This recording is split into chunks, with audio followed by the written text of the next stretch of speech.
So repugnant and ugly, I could give the Boston Marathon a run for its money. Yeah. Equivoque te présente Favorite Beach. Favorite Beach ressemble beaucoup à une chanson de Common de 1994 qui s'intitule I Used to Love Her. Common personnifie le rap, la musique, en utilisant la figure d'une femme qui serait passée de l'Est à l'Ouest au fil de l'évolution du rap. De la même manière, Eminem personnifie ici le rap, expliquant comment il se sent trahi par le devenir de cette musique. La chanson commence par une petite introduction, un dialogue, dans lequel Eminem explique sa déception face à l'état actuel du rap. Now, for real, you know what I'm saying? Donc pour de vrai, tu vois ce que je veux dire? Like music is my first love, right? La musique, c'est mon premier amour, tu vois? But what it turned into is like, mais ce qu'elle est devenue, tu vois? You know, these cats got it now, tu vois, ces mecs, ce qu'ils en ont fait? Cette musique, she's just like a hoe. Ils ont fait que prostituer cette musique. They ain't doing it now to make music. Ils le font pas pour l'amour de l'art, ils le font juste pour l'argent. C'est donc comme s'ils avaient prostitué cette musique. You know what I mean? Tu vois ce que je veux dire? It's not real. C'est pas de la musique qui provient d'une passion authentique. Switch it up, ils ont juste changé de direction pour cette musique. Then everybody, et après tout le monde a suivi. Yeah, everybody done ran through it. Tout le monde est passé dessus. Mumble rapping. Donc aujourd'hui, qu'est-ce qu'il y a? Des mumble rappers, c'est-à-dire des gens qui ne font plus ça de manière authentique en suivant les gages de qualité rapologique. Plus de punchline, car on ne comprend pas ce qu'ils disent. Plus de petites rimes équivoques, car ils articulent pas. Ain't no more substance in shit. Il n'y a plus rien de substantiel dans ce qu'ils font, parce qu'ils ont prostitué, ils ont trahi ce qui faisait l'essence de cette musique. Right, ouais, c'est vrai. They don't treat it the way it needs to be treated. Ils traitent pas cette musique comme elle devrait être traitée. J'ai un peu envie de revenir en arrière. Et le premier couplet commence avec Eminem qui se replonge dans sa jeunesse. Yeah, I was young, I was hungry. Oui, j'étais jeune, j'avais faim, j'étais affamé. I was chasing the bag, at 21 I was lucky. J'étais en train de travailler dur pour obtenir de l'argent. Donc moi aussi, en fait, je cherchais de l'argent. To chase the bag, ça veut dire chercher de l'argent. At 21, j'avais 21 ans. I was lucky. Donc j'ai eu de la chance de réussir, mais il y a aussi un petit jeu de mots sur le 21 qui est un jeu. Un jeu quoi? De hasard et de chance. J'ai eu de la chance de trouver a sweetie, une copine dans cette musique. A honeymoon, c'est un roulé à la cannelle et ça veut dire aussi une chérie. A sweetie, qui veut dire à la fois chérie et qui veut dire aussi une sucrerie. Il y aura tout un jeu sur le champ lexical des sucreries. Now I got money falling out. 50s, 100s and 20s. Maintenant, j'ai de l'argent qui me pleut dessus, qui me tombe dessus, des billets de 50, 200, de 20. And I know nothing is funny about the Manchester bombing. Et je sais qu'il n'y a rien de drôle à propos des explosions lors du concert de Manchester d'Ariana Grande. Il fait référence aux événements terroristes de 2017, pour lesquels d'ailleurs il avait levé des fonds. Mais il fait aussi référence à quoi? Il fait référence à une phrase qu'il avait sortie sur la face A de Music to be Murdered By, où il se comparait à un terroriste puisqu'il est aussi explosif. Donc il n'est pas en train de se moquer de cet événement, mais il est en train d'utiliser quelque chose de provoquant, de mauvais goût, et c'est ce qu'il explique juste dans la suite. Il dit « Je sais qu'il n'y a rien de drôle à propos du Manchester bombing, des punchlines c'est pas des blagounettes, c'est des choses qui doivent te frapper, et donc je dis des choses qui sont interdites. But we got something in common, both of us are alarming. Mais on a quelque chose en commun, moi et ce genre de choses, on est inquiétant, on est terrorisant. Mais évidemment, Eminem ne cautionne pas le terrorisme, et ce qu'il fait, c'est qu'il utilise une métaphore, et il insiste et il enfonce le clou en disant « Moi et les terroristes, on est foul ». Infect, disgusting, répugnant, and awful, horrible, so repugnant and ugly. On est répugnant et laid. Donc là, il insiste bien sur le fait qu'il ne cautionne pas ce genre de choses, mais qu'il utilise ce profil inquiétant, celui de son double, de son alter ego Slim Shady, pour qualifier sa technique provocante de rap. I could give the Boston Marathon a run for its money. To give something a run for its money, ça veut dire je suis au niveau, je suis aussi compétitif. Donc là, il fait encore référence à quoi? Encore à un événement polémique de 2013, quand il y avait eu une bombe qui avait explosé au Boston Marathon. Donc il dit je suis aussi explosif que ça, mais c'est encore une métaphore. Mais une métaphore qui est horrible. Pourquoi? Parce que c'est son personnage douteux, le personnage de Slim Shady qui est en train de parler. Il s'agit également d'une punchline parce que, littéralement, to give the Boston Marathon a run for its money, ça veut dire je peux aller faire le marathon de Boston, la course du marathon de Boston, pour gagner l'argent. Et il reprend alors le fil rouge qu'il tire depuis le début du paragraphe, à savoir qu'il courait après l'argent. Mais dans le même temps, contrairement aux mumble rappers qui font ça juste pour la valeur financière, pour obtenir de l'argent, lui, ce qui compte, c'est qu'il veut produire des nouveaux styles. And you could say I'm a little bit immature, et tu peux dire que je suis un peu immature, but this type of literature literature got me a little richer, mais cet type de littérature m'a rendu un peu plus riche. Il joue sur l'homophonie de literature, la littérature, et de little richer, un peu plus riche. But I get insecure when them other dudes hit on you girl. Mais je manque de confiance quand tous ces mecs te tournent autour, te draguent meuf. You're letting them fiddle with your clitoris. Tu les laisses jouer avec ton clitoris. Tu te laisses exciter par ce qu'ils proposent. Continuons la personnification autour de la musique qui change d'air, qui bascule vers de nouveaux styles. T'es vraiment qu'une prostituée, t'étais ma préférée. Things will never be the same. Les choses ne seront plus du tout les mêmes. Ain't it funny how you change up? Comment t'as changé et comment t'es passé à la vitesse supérieure. And flip the script, et t'as inversé le scénario, t'as changé la situation. Tu me courais après, j'étais important pour le rap et maintenant c'est moi qui cours après le rap. You let a bunch of lames,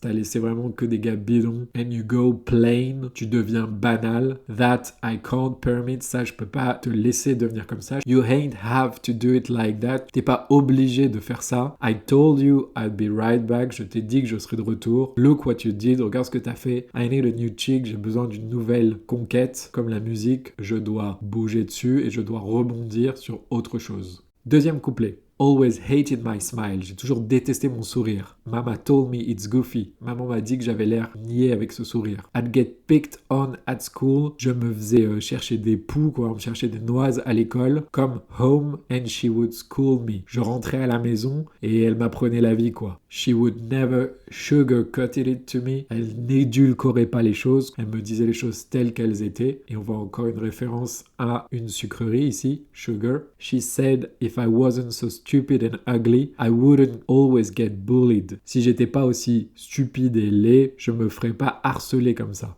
I think of my struggles, je pense à tous mes combats and get emotional. Et je suis ému. Pourquoi? Parce que c'est le hip-hop qui m'a permis finalement de surmonter cette violence du quotidien qui me tombait dessus, que ce soit à l'école où je me faisais harceler, ou la violence de ma vie, la violence de ma mère. Et c'était un exutoire pour moi, cette musique. Et grâce à cette musique, où je tuais tout, où je défonçais tout, j'ai pu survivre. Et maintenant, cette musique me trahit et me quitte. Donc je suis ému en repensant à cette époque.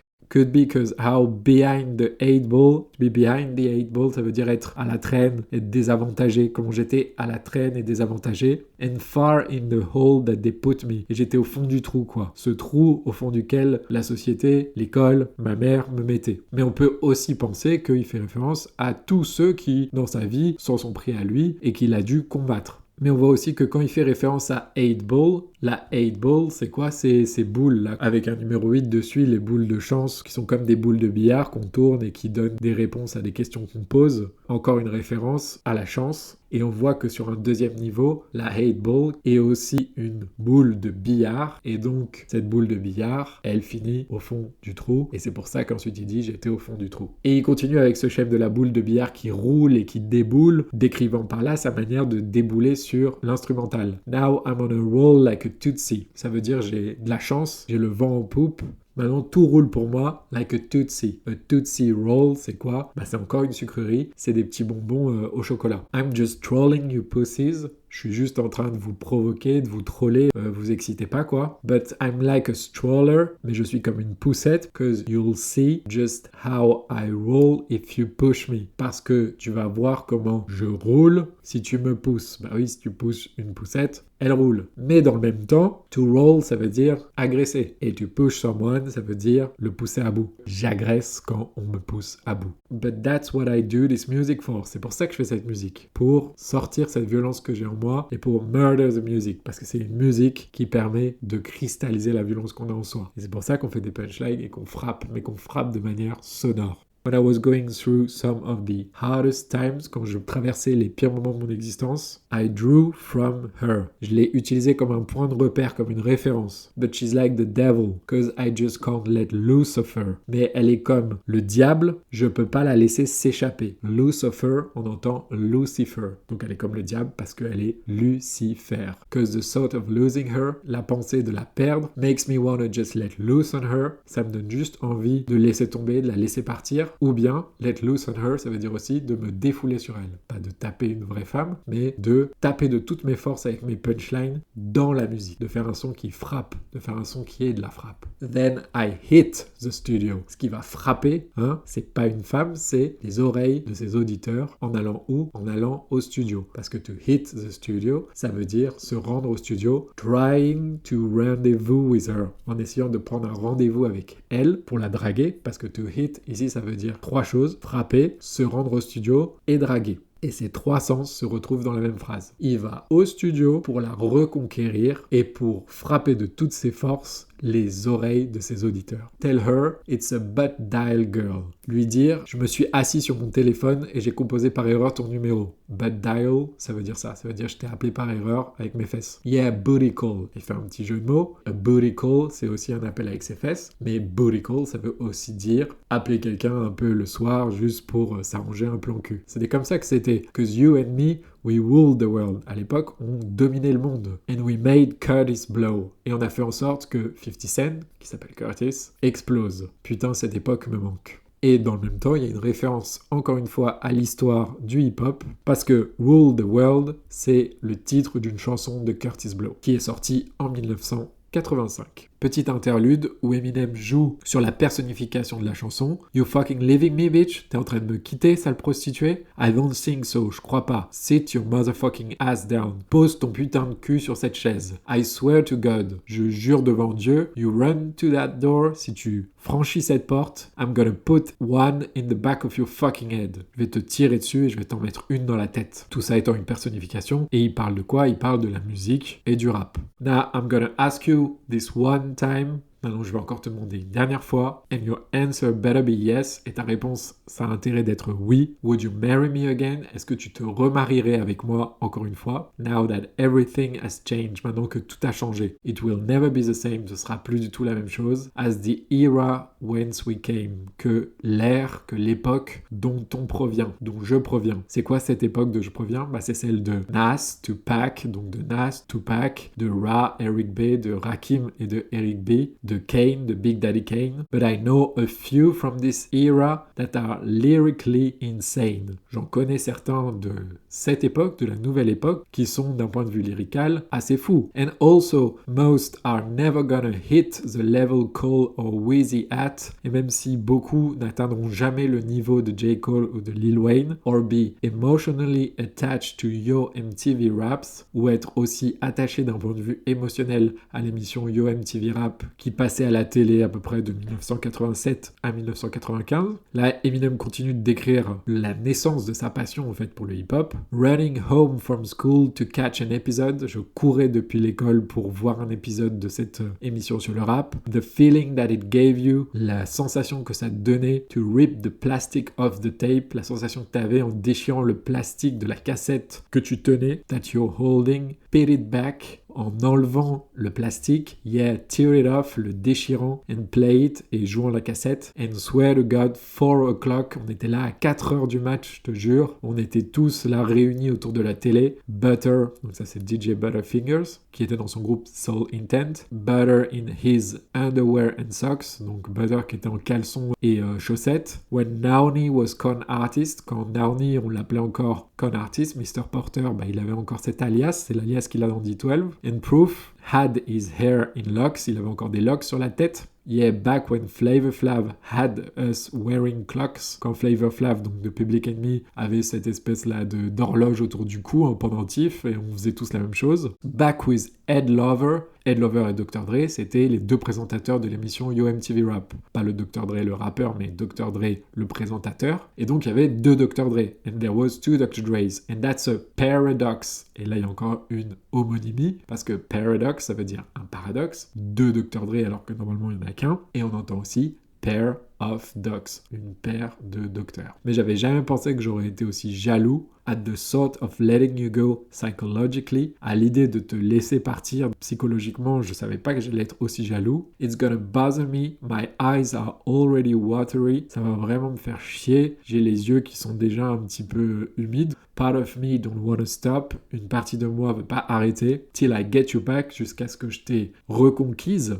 If I gotta put the work in, si je dois travailler, and tell you I'm never giving this up, et te dire que je vais jamais abandonner, other part wants to tell you just to get fucked. Il y a une autre partie de moi qui veut te dire juste va te faire foutre. Il aime et il déteste ce que le hip-hop est devenu, et ça se ressent à la fois dans la haine qu'il a pour certains artistes de la nouvelle génération, mais aussi le fait qu'il en aime beaucoup et qu'il les invite par exemple sur cette chanson, puisque Ty Dolla $ign est un artiste de la nouvelle génération. Go back to whatever dick that you sucked, retourne faire des fellations au premier venu, get back together with them, retourne avec eux, you slut, toi prostituée, give him up the vagina like a trip to the gynecologist, tu écartes les jambes devant le premier venu comme si t'allais chez le gynéco. When I helped you become bigger than you were, quand je t'ai aidé à devenir plus puissante, plus forte, plus intéressante que tu n'étais, but I guess that it slipped your mind, je pense que ça t'est sorti de la tête, que j'ai été important pour l'histoire du hip-hop. You must be biding your time, tu dois juste peut-être prendre ton temps, looking for someone, en attendant que quelqu'un arrive qui va te faire ressentir like I did back when you were mine, te faire ressentir la même chose que moi, ce que je te faisais ressentir. Donc il s'adresse encore à la musique qu'il a personnifiée. D'ailleurs, cette replongée dans la nostalgie de cette époque se double d'un flow qui ressemble très fortement à des scratchs sur un vinyle. Les cadences d'Eminem complètement folles et qui épousent en fait le côté old school en reproduisant des scratchs sur un vinyle. But truthfully, mais en vérité, si je veux être honnête, it was never really you and me exclusively. C'était jamais toi et moi de manière exclusive. On n'était pas en couple de manière exclusive. On avait une relation ouverte. There's too many new MC you can choose between. Et d'ailleurs, aujourd'hui, il y a trop de nouveaux talents et de nouveaux MC, bons ou mauvais, parmi lesquels tu peux choisir. Mais je vais te rappeler quelque chose, ils peuvent pas rivaliser, ils sont pas au niveau. But I can't keep burning the candle at both ends. To burn the candle at both ends, ça veut dire s'épuiser. Je peux pas continuer à m'épuiser comme ça. And I can't handle it when I leave and you find another one. Et je peux pas supporter l'idée de te quitter et que t'en trouves un nouveau. Now I gotta take this beat, je dois prendre cet instrumental and dismantle it et la démonter. I won't grieve when I kill you. Je vais pas regretter quand je t'aurai tué. It's music to be murdered by. But if I can't have you, bitch, nobody can. Mais si je ne peux pas t'avoir prostituée, personne ne t'aura. Can't believe I used to be your favorite. Je peux pas y croire que à un moment, c'est moi qui étais ton favori. Et il y a une transition avec des flingues qui nous amène sur Guns Blazing.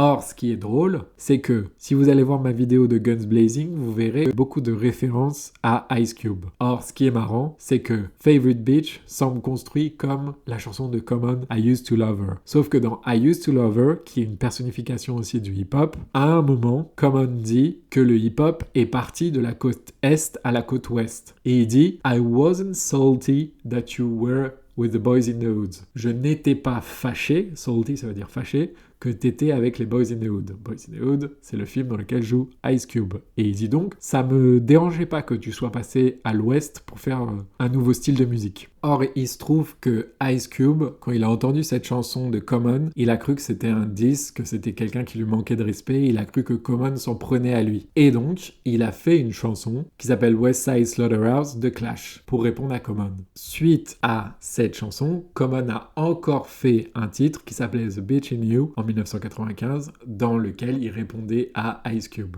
Donc c'est marrant de voir que Favorite Bitch, qui est construit par analogie avec le titre de Common, fait référence à une partie de l'histoire du hip-hop qui implique un clash avec Ice Cube et que la transition de cette chanson de Favorite Bitch vers Guns Blazing nous amène aussi vers une autre référence à Ice Cube. C'est peut-être un peu tiré par les cheveux, peut-être, n'empêche que dès le début, Eminem utilise le mot common. We got nothing in common. On voit que le thème de cette chanson, c'est l'opposition entre deux trucs, entre la valeur artistique et la valeur financière. Et ce qui reproche Eminem au mumble rap, c'est d'avoir attiré le rap simplement vers la quête de la valeur financière et d'avoir oublié ce qui faisait la valeur esthétique propre du rap, à savoir ses qualités rapologiques intrinsèques, des punchlines, des doubles sens. Sans le lyricisme, il n'y a plus de rap, il n'y a plus de valeur esthétique, il n'y a plus que la valeur financière. Et c'est marrant qu'il ait choisi un rappeur de la nouvelle génération, et ce rappeur s'appelle $, le signe du dollar.